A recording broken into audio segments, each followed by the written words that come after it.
청취자 여러분을 위한 심층 분석 시간입니다. 오늘 저희가 파헤쳐볼 자료는요. 131개 인간 뇌의 체세포 돌연변이 분석을 통한 노화 관련 과변이성 발견이라는 제목의 최신 과학 논문이에요. 네, 제목이 조금 길죠? 네, 좀 딱딱하게 들릴 수도 있는데 사실 이 안에는 우리 자신에 대한 아주 근본적인 질문이 담겨 있습니다. 우리가 보통 태어날 때 받은 DNA가 평생 그대로 간다고 생각하잖아요. 그렇죠. 거의 다 그렇게 생각하죠. 근데 만약 우리 뇌가 살아가는 내내 스스로 유전 정보를 아주 미세하게 바꾸고 있다면 어떨까요? 마치 아주 느린 속도로 스스로를 편집하는 책처럼요? 맞아요. 바로 그거예요. 바로 그 지점이 이 연구의 출발점이죠.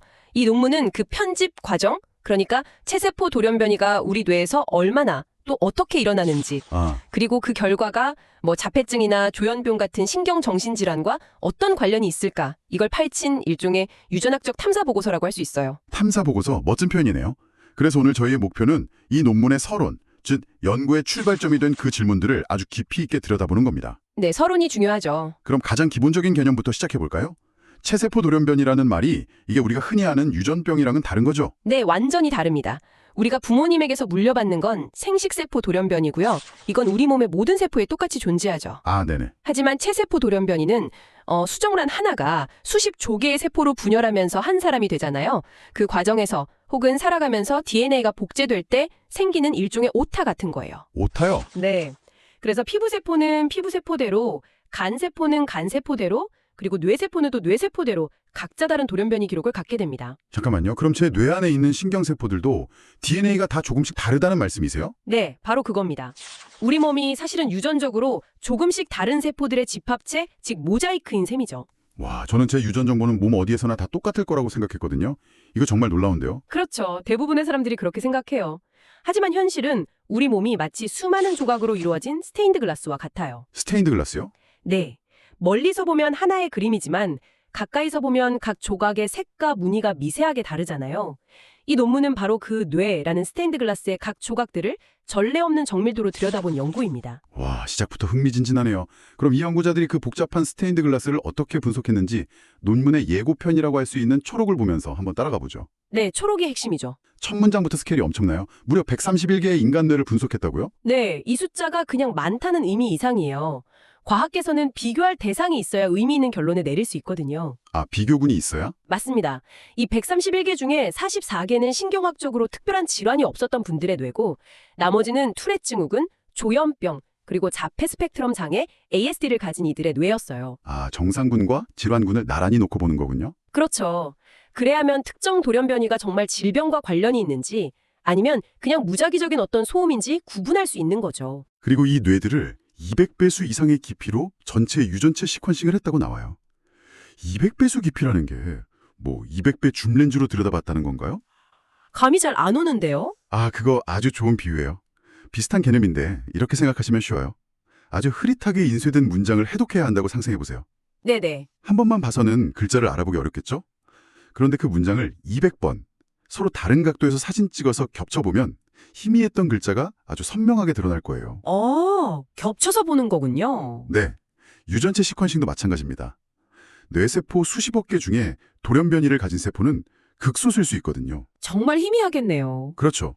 그 희미한 신호를 잡으려면 유전체의 같은 부분을 평균 200번 이상 반복해서 읽어야만 여기 오타가 확실히 있구나 하고 확신할 수 있는 겁니다. 와, 200명의 탐정이 흐릿한 단서 하나를 동시에 들여다보는 느낌이네요. 맞아요. 그만큼 확실한 증거를 찾고 싶었다는 거죠. 알겠습니다. 그렇게 힘들게 들여다봐서 뭘 발견했나요? 초록에 두 가지 큰 발견이 요약되어 있던데요? 첫 번째 발견이 정말 충격적입니다. 대부분의 뇌에서는 평생에 걸쳐 쌓인 돌연변이가 한 20개에서 60개 정도였는데 20개에서 60개요? 네. 그런데 약 6%, 그러니까 1031명 중에 8명의 뇌에서는 수백 개, 심지어 1000개가 넘는 돌연변이가 발견된 거예요. 1000개요? 갑자기요? 네. 마치 다른 뇌들은 조용히 비가 내리는데 이 뇌들에서는 유전적 폭풍우가 몰아친 거죠. 논문은 이걸 과변이성, 하이퍼 뮤타빌리티 뇌라고 부릅니다. 과변이성 뇌라. 왜 어떤 사람의 뇌에서만 그런 폭풍우가 몰아치는 거죠? 논문은 두 가지 중요한 단서를 제시해요. 바로 나이와 암 관련 유전자의 손상입니다. 나이와 암이요? 네. 실제로 데이터를 보면 40세 미만 뇌에서는 단 2%만 과변이성을 보였는데 60세가 넘어가면 그 비율이 16%까지 치솟아요. 와, 엄청나게 뛰네요. 그렇죠. 나이가 들수록 돌연변이가 쌓이는 건 당연하지만 특정 시점부터는 그 속도가 폭발적으로 증가할 수 있다는 거죠. 그리고 일부 과변이성 뇌에서는 암 발생을 억제하는 유전자가 손상된 채로 발견됐어요. 아, 이게 뇌세포의 비정상적인 증식을 유발해서 돌연변이가 급증하는 원인이 될 수 있다. 뭐 이런 가설을 세운 겁니다. 그렇군요. 그럼 두 번째 핵심 발견은 뭔가요? 이건 자폐 스펙트럼 장애 ASD와 관련이 있다고 들었는데요. 네, 맞습니다. 근데 논문 문장이 자폐증이 있는 뇌는 전사인자 결합 모티프를 생성하는 돌연변이와 연관이 있었다. 너무 어려워서요. 이걸 좀 풀어주실 수 있을까요? 아, 물론이죠. 이것도 비유로 시작해 볼게요. 우리 DNA를 거대한 도시의 복잡한 전력망이라고 한번 상상해 보세요. 도시의 전력망. 네. 유전자는 도시의 빌딩들이고요. 이 빌딩들의 전력을 공급할지 말지를 결정하는 일종의 변전소 같은 DNA 영역이 있어요.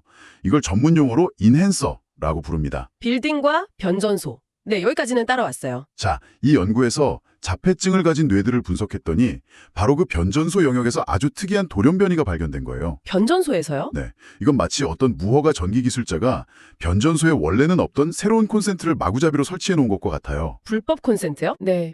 근데 이 불법 콘센트가 메이스라는 이름의 특정 단백질, 즉 전사인자만 끌어당기는 성질이 있는 거죠. 아, 특정 단백질만. 결국 이 단백질이 계속 와서 플러그를 꽂아대니까 도시 전체의 전력 공급 시스템에 혼란이 오는 겁니다. 그렇군요. 이게 뇌가 발달하는 결정적인 시기에 유전자들의 전원을 엉망으로 껐다 켰다 하면서 영향을 미쳤을 수 있다. 이런 아주 구체적인 메커니즘을 제시한 거예요. 아, 그러니까 유전자 자체를 망가뜨리는 게 아니라 유전자를 조절하는 스위치 시스템을 교란시킨다는 거군요. 맞습니다. 훨씬 더 교묘한 방식인 거죠. 근데 이게 정말 자폐증의 원인이라고 할 수 있을까요?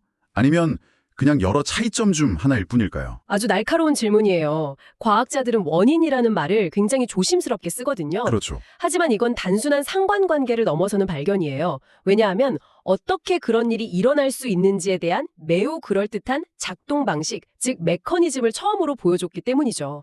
아, 어떻게를 설명했다? 네, 모든 자폐증을 이걸로 설명할 수는 없겠지만 적어도 일부 사례에서는 이 불법 콘센트가 핵심적인 역할을 했을 가능성을 매우 강력하게 시사하는 겁니다. 알겠습니다. 이제 이 연구가 왜 시작되었는지 그 근본적인 질문으로 한번 돌아가 보죠. 논문의 본문 서론 첫 문단에 그 이유가 담겨 있다고 하셨죠? 네, 서론의 첫 문장은 이렇게 시작해요. 체세포 돌연변이는 인간의 발달과 노화 과정 전반에 걸쳐 증식세포와 유사분열 후세포에서 자연적으로 발생한다. 말이 좀 어렵네요. 증식세포랑 유사분열 훈세포요. 아, 증식세포는 피부처럼 계속 분열하고 교체되는 세포를 말하고요. 유사분열 후세포는 뇌, 신경세포, 뉴런처럼 한 번 자라면 더는 분열하지 않는 세포를 말해요. 아까 잠깐 나왔던 얘기네요. 대부분의 뇌세포는 분열을 멈춘 완성된 세포라고 생각했는데 그런 세포에서도 평생에 걸쳐 돌연변이라는 오타가 계속 쌓인다는 사실 자체가 정말 신기해요. 바로 그겁니다. 뇌는 고정된 게 아니었던 거죠. 그리고 바로 다음 문장이 이 논문 전체를 단 한 문장으로 요약해요. 어떤 문장이죠? 체세포 돌연변이가 인구 집단에서 얼마나 흔한지 그리고 신경정신질환의 원인에 기여하는 요인인지 여부는 아직 결정되지 않았다. 와, 이 문장에 이 연구가 존재하는 이유 그 자체군요. 맞아요. 돌연변이가 생긴다는 건 알았지만 그래서 보통 사람의 뇌에는 얼마나 생기는데? 그리고 그게 정말 병을 일으키는 거야? 라는 가장 근본적인 질문에 아무도 답을 못하고 있었던 거죠. 수십 년간의 미스테리였군요. 네. 그 거대한 물음표에 답하기 위해 131개의 뇌를 200번씩 읽어내는 이 엄청난 프로젝트가 시작된 겁니다. 서론의 마지막 부분에 조직 샘플에서 분석된 돌연변이는 일반적으로 세포의 1% 이상에 존재하며 종종 초기 발달 중에 발생한다는 내용도 있던데요. 이건 어떤 의미인가요? 이건 두 가지 중요한 점을 시사해요. 첫째, 현재 기술로는 뇌세포 샘플의 1% 이상을 차지할 정도로 꽤 널리 퍼진 돌연변이를 주로 찾아낼 수 있다는 거예요. 아, 한계를 인정하는 거네요. 그렇죠. 반대로 말하면 0.1% 정도의 아주 희귀한 돌연변이는 이 엄청난 분석으로도 놓쳤을 수 있다는 거죠. 둘째는 초기 발달 중이라는 시점이에요. 시점이 왜 중요하죠? 추정란이 분연이 분열해서 뭔가 안들어지기 시작하는 아주 초기에 돌연변이가 한 번 생기면 그 세포로부터 파생된 수백만 개의 세포가 모두 그 돌연변이를 갖게 되거든요. 아, 영향력이 훨씬 커지는군요. 맞습니다. 늦게 생긴 돌연변이보다 훨씬 더 넓은 뇌 영역에 더 큰 영향을 미칠 수 있다는 거죠. 자, 오늘 논문의 서론을 중심으로 깊이 파고들어 봤는데요. 한번 정리해 볼까요? 우리는 이 논문의 질문들을 통해 인간의 뇌가 유전적으로 고정된 조직이 아니라는 걸 알게 됐습니다. 네, 평생에 걸쳐 돌연변이가 쌓이는 역동적인 모자이크라는 걸 알게 됐죠. 그리고 어떤 뇌는 다른 뇌보다 훨씬 격렬하게 변하는 과변이성을 보이고 또 어떤 돌연변이는 유전자의 스위치를 조작해서 자폐증 같은 신경 발달 장애에 복잡한 퍼즐을 푸는 열쇠가 될 수도 있다. 이런 놀라운 가능성을 봤어요. 맞습니다. 이 연구의 가장 큰 의의는 단순히 자폐증 돌연변이 같은 특별한 걸 찾은 데 있는 게 아니에요. 그럼 뭐죠? 그보다 먼저 수많은 뇌를 분석해서 정상적인 돌연변이의 배경 소음이 어느 정도인지 그 기준선을 처음으로 설정했다는 데 있습니다. 기준선이요? 네. 보통 이 정도의 돌연변이는 그냥 생기는 거다라는 기준이 있어야 비로소 무엇이 그 기준을 벗어나는 이례적인 현상이고 무엇이 질병과 관련될 가능성이 높은지 구별할 수 있게 되니까요. 기준이 있어야 비교를 할 수 있으니까요. 바로 그거죠. 이 연구가 바로 그 중요한 기준점을 제시한 겁니다. 마지막으로 청취자분들께 생각해 볼 만한 질문을 하나 던지면서 마무리하고 싶습니다. 이 논문은요, 분석한 과변이성 뇌 중 하나에서 임상적으로 뇌종양 진단을 받은 적이 없는 사람이었지만 뇌종양이 아주 초기 유전적 특징에 발견되었다고 슬쩍 언급하고 지나가요. 의미심장한 부분이죠. 어쩌면 우리 모두는 뇌뿐만 아니라 몸 전체에서 아직 증상으로 나타나지 않은 질병의 아주 작은 씨앗들, 이런 조용한 돌연변이들을 지닌 채 살아가고 있는 건 아닐까요? 우리 몸이 끊임없이 변하는 돌연변이 세포들의 모자이크라면 건강하다는 것의 정의는 과연 무엇일까요? 어쩌면 건강이란 완벽한 상태가 아니라 이 조용한 변화들과의 아슬아슬한 균형을 유지하는 과정 그 자체일지도 모르겠습니다.